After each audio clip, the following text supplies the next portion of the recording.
Well, most people have popcorn brain. Popcorn brain is a biological phenomenon, a real biological phenomenon coined by a man named Dr. Levy, a psychologist. And it is essentially your brain circuitry starting to pop based on overstimulation. So it's not like your brain is actually popping, but it's that sensation of popcorning because of spending too much time online.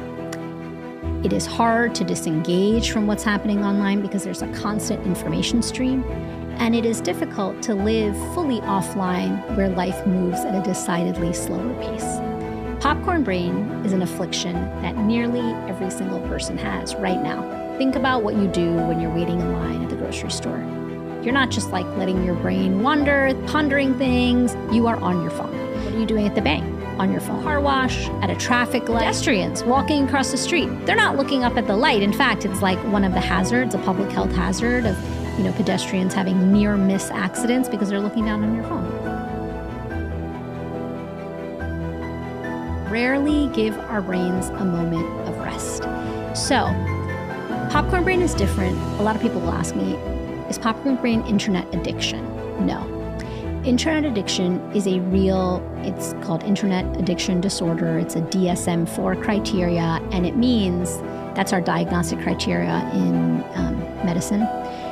And it's a real disorder, but what really defines internet addiction and popcorn is that internet addiction interferes with your life, where you're unable to do certain things.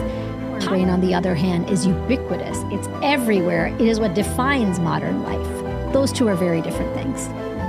And when we are feeling a sense of stress, we are especially prone to popcorn brain. Why? Because when we feel stress, we talked about the amygdala, right? Like that part of our brain that is focused on survival and self-preservation.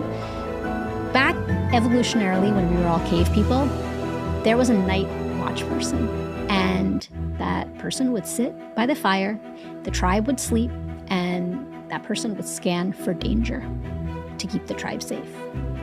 In modern times, we have all become that night watch person, and we incessantly when we feel a sense of stress because it is our prime urge. It is the way our amygdala feels a sense of safety because scanning for danger.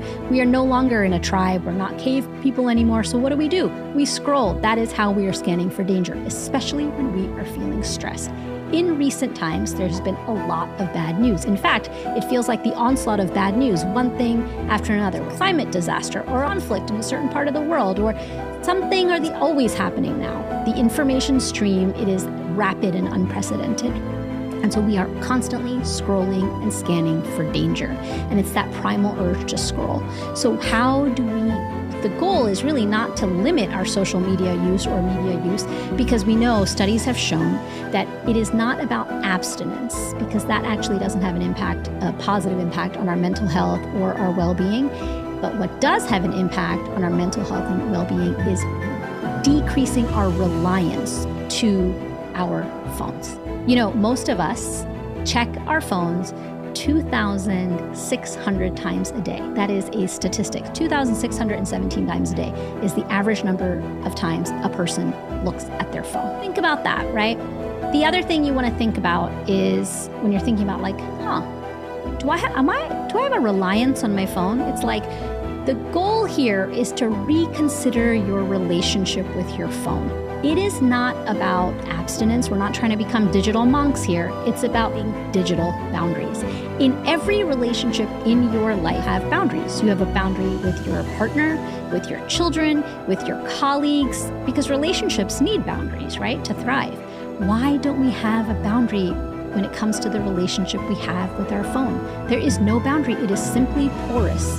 We check in the morning, we check at night. What's the first you do when you wake up? Before your second eye is even open, you are scrolling. And that was today's little psychology.